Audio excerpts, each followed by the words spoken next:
गरिमा के अनुकूल नहीं लगती कई बार। जैसे जैसे आपने एक पत्रकार को कहा कि तुझे नंगा कर दूंगा। ये साधु की भाषा तो नहीं हो सकती, ये संत की भाषा तो नहीं हो सकती। ब्राह्मण समाज पर कमेंट करने वाले एक व्यक्ति को आपने कहा मूर्ख, ठठेरी के बरे, नकट्टा। तो ये ठठेरी क्या? ये कोई हम जातिवादी है, पहली बात तो ये क्लियर नहीं, ये ठठेरी क्या होता है? ये हमारे बुंदेलखंड का एक भावनात्मक शब्द है, ठठरी। जब माताएं बड़ी आवेश में होती है और बालक कोई गलती कर देता है, माताएं अपने बालक को कहती है, अरे ठठरी के बरे सुधर जा, न कटा।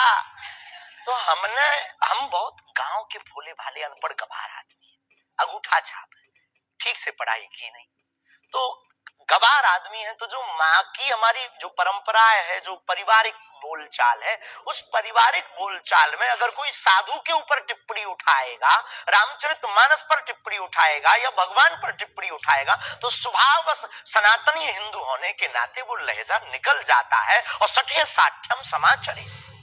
ये भी कौन सी गलत बात है?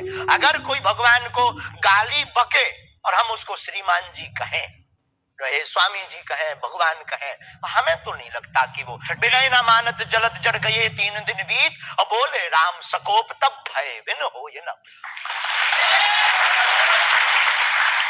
देखिए, आप अपने आप को बड़े पढ़ा लिखा गवार कह करके तो नहीं छुप सकते उसके पीछे।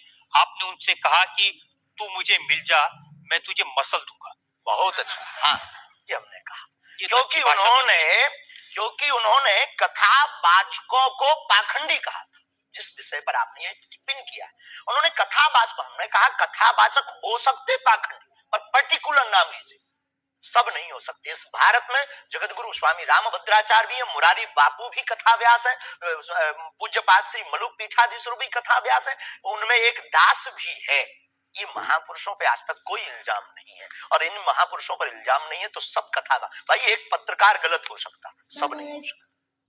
हम अगर सबको कहें कि सब पत्रकार ऐसे होते हैं तो ये हमारी धूर्तता हो। तो उसने सब कथावाचकों को ऐसा कहा था, तब हमने उसको कहा था कि भाई अगर तुम ऐसा कहो तो महापुरुषों के बारे में तो किसी को नहीं कहना चाहिए, तो बात ठीक है, तय है। रामचरितमानस के बारे में नहीं कहना चाहिए तो तय है। तो उसके लिए अगर ऐसा मसला कह दिया समझाने के लिए, वो है तो हमारा चेला। लेकिन आपने संत तुकाराम के बारे में क्या कहा? संत तुकार को आपने कहा संत तुकाराम की लुगाई रोज उन्हें मारती थी, रोज पीटती थी डंडे से। तो किसी ने उनसे पूछा तुम रोज लुगाई से पिटते हो, शर्म नहीं आती?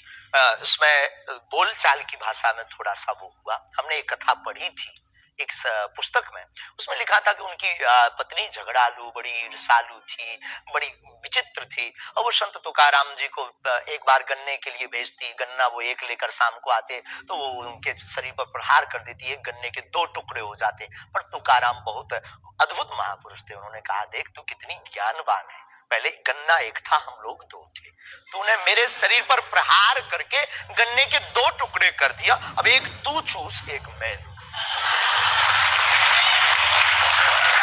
तो हमारा आपने जो बोलचाल उसमें आपने जिस अंदाज में कहा था वो सम्मानजनक नहीं था, समाज के लिए असंभव था, इसमें कोई संदेह नहीं है। लेकिन हम अपनी भाषा से समझने का कोशिश करते हैं, जो कई बार हमारी भाषा लोगों के अनुरूप फिट नहीं है। कभी नहीं, आपको नहीं लगता कि संत तुकाराम जैसे महान संत के बारे में ये कह दिया, उसके लिए हमें गलती माननी चाहिए? बिल्कुल, अगर ये किसी की भावनाओं को ठेस पहुंचा तो संतों के प्रति हमारे हृदय में अथाह प्रेम है, अथाह प्रेम। और हम स्वप्न में भी, हम तो खुद साधु परंपरा से जीवित हुए हैं, नालायक से बोलने लायक संतों के कारण हुए। और हम अगर संतों का अनादर करेंगे तो अपनी जिंदगी में हम रहेंगे कहाँ?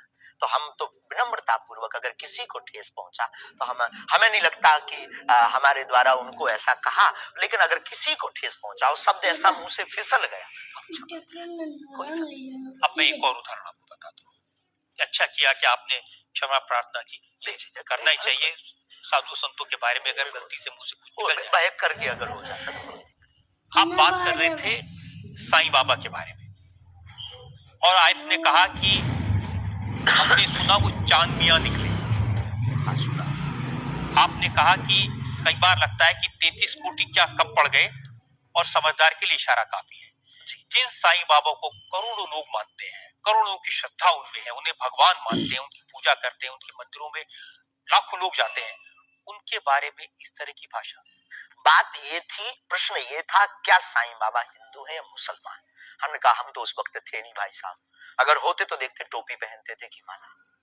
तो हमने जो सुना है, कोर्ट ने कहा, ऐसा एक पत्रकार में पत्र वार्ता में निकला है कि वो छानबियां है, उन्होंने, उनके जो कमेटी के लोग हैं उन्होंने क्षमा मांगी, तो हमने यही बात उनको बता दी, बस प्रेस की बात बता दी। तो हमसे ज्यादा ये आरोप जिस पत्रकार ने ये छापा है उस पर उठना चाहिए। नहीं, लेकिन आपके कहने से लोग की भावनाएं आहत। हमारा किसी भी संत के प्रति अनादर नहीं, सब धर्मों के प्रति सम्मान है। जो जिस धर्म को मान रहा बलपूर्वक उसको मानना चाहिए। हम सिर्फ अपने धर्म के कट्टर हैं, सिर्फ ये बताना चाहेंगे।